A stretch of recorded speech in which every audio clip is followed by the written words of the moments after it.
Hello everyone, my husband bought me Panasonic Vitalift in Japan. It is a anti-aging facial device created by Panasonic Beauty. Pagbukas mo ng box, meron siyang instruction, kaya lang ang nakasulat ay Nihongo, Japanese language. Then, meron siyang Smooth Lift Gel, moisturizing gel. Ito ang unang ginagamit, nilalagay sa mukha bago gamitin ang Panasonic Vitalift.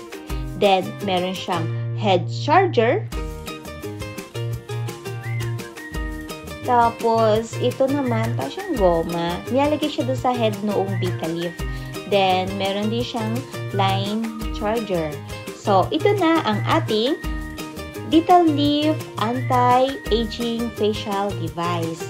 Meron siyang mga modes, RF, M-Sleep, Palms, Eye Care, Clean, and Mousse. So, ito yung mga moods niya. Tapos yung label niya, merong